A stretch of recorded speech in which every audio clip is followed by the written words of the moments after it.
For some reason, you want to hunt a crocodile. While I highly advise against this, if you really have to, here are some tips to help you out. Don't forget, thumbs are a person's best friend in a pinch. Use them here. Fight or flight? Sometimes the only option is to fight. Okay, let's not get ahead of ourselves. Let's start the countdown. Number 10. Be out of water.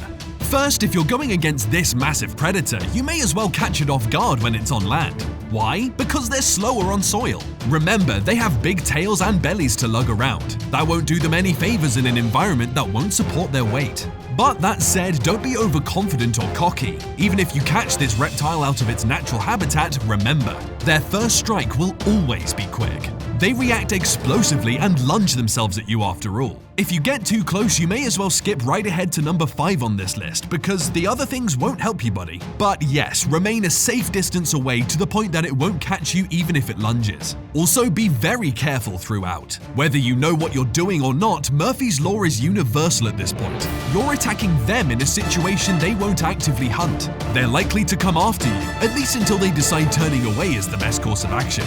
Number 9. Check the temperature. While I'm on the topic of ideal times to come across a croc, I may as well add this. You might be safer facing one off during the cold seasons. Why? Because these reptiles brumate. See, brumation is like the reptilian equivalent of mammal hibernation. By that, I mean they slow down and become lethargic. Their metabolism also slows and they cease eating, creating mud holes as a place they can seek warmth and shelter from. You see where I'm coming from, right? Lethargic crocodile? I hope they become sluggish to the point that we can traverse better than they can, even though the cold winds affect us too.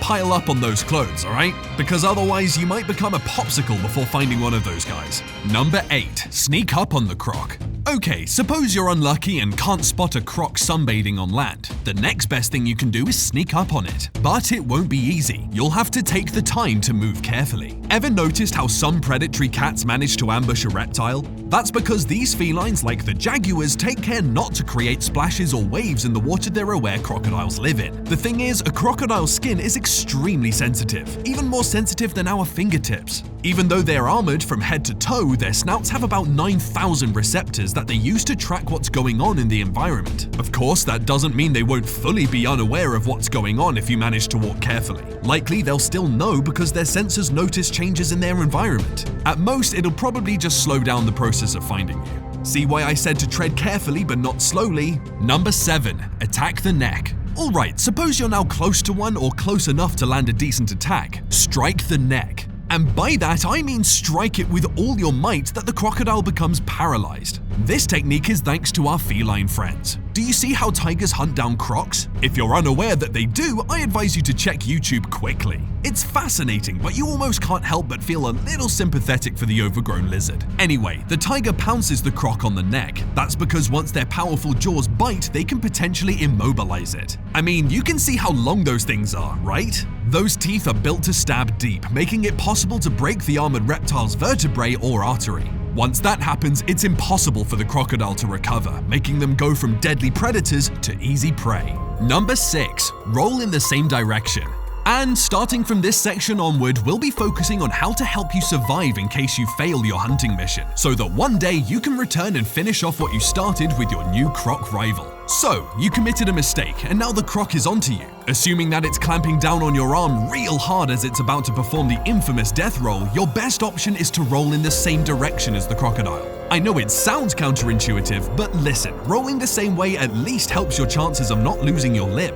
I mean, go the other way and you're allowing the croc to snap your arm off. That's not what you want, right? Sure, doing circles when you're deathly afraid will be nauseating, but think of it this way. The death roll takes a significant amount of the croc's energy. Once it's spent, it'll rest and you'll have a few seconds to get away. Number 5. Fight for your life. Great, you survived the death roll. Now get ready because now you have to fight for your life. It won't be easy given what you're up against, but it's your best chance at surviving. That's because even if you swim away now, chances are, especially after getting injured, you won't be able to outswim a predator whose natural habitat is in the water. So what do?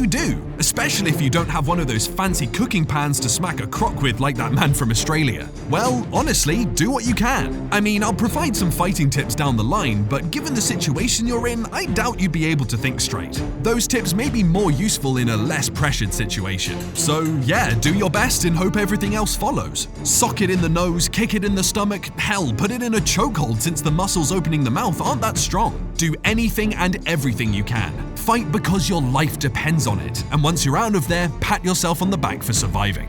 Number 4. Poke it in the eyes. Alright, this is one of those tips I was talking about. Assume you're in the middle of an attack, but unlike some people who may panic and forget, you remember tips you've watched or read about. Well, here's something for you, my guy. Gouge its eyes. I mean, it's an age-old trick for any tricky and dangerous situation. It's the universal soft spot for everyone, including crooks or perverts in darkened alleys. How do you best escape from pain? You deal the pain. There's a reason everyone still has it in their self-defense arsenal. Don't fix what ain't broke, right? But yeah, the same goes for Crocs. Poke it, gouge it, kick it even. Make sure it knows what it's messing with. Not only are you dealing massive damage to it by taking away its eyes, but you're doing yourself a favor if it loses sight. Why? Because sure, it may thrash around like crazy after, but at least it won't know where you'd run off to. It can't serve revenge if it can't see, right? So yeah, fighting tip number 1, gouge its eyes.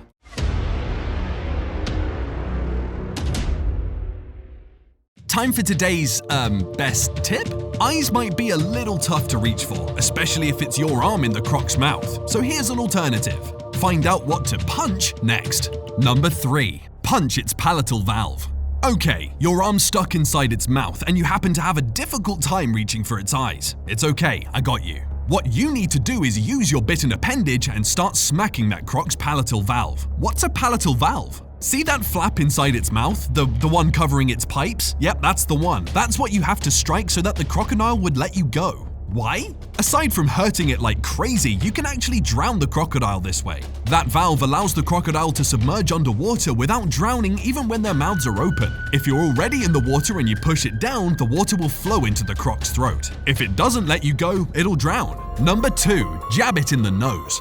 Remember what we said about the croc having 9,000 sensitive sensors in its snout? And you know what best to do to sensitive points when you're in danger. You jab it, especially in the nostrils. It'll do 2 things. It'll hurt the croc because its sensitive sensors just got smacked, and second, it'll make it hard for it to breathe. Now, what'll that result do? It'll release you, of course. It won't be able to breathe otherwise. The good thing about this tactic is that you don't need to reach that much. The eyes, the palatal valve, those 2 you need to stretch your limb out for. Its nose though? Not really. But you might think I'm joking, right? Well, I'm not. A kid survived an attack by doing this step. She remembered it being taught to her at Gatorland, so when she was attacked, she was prepared. She jabbed her 2 fingers and got away when the animal opened its mouth to breathe. So there you have it. Tip number 3, jab it in the nose. Number 1, run fast in a straight line. Listen, you're not running from a shower of arrows. You're running from a predator, and that thing can change direction as much as you can. So the smartest thing to do once you escape from being in its clutches, it's to run like the wind. Take off your shoes, flip-flops, or whatever else for all I care. Just run away as fast as you can in a straight line. Because even if you bother to do that zigzag stuff you sometimes hear about from others, it'll catch up to you in no time, I promise. But wait, this video's point is to kill crocodiles, right? Because running won't kill it, sure, but it'll save your life and give you a chance to kill one next time. What? You won't get it on the first try unless you're trained. Even if you are qualified, I really wouldn't recommend you kill these things, especially on your own. Things can happen out there. It's just safety advice. So yes, running won't kill it now, but it'll potentially kill the croc next time when you're better prepared.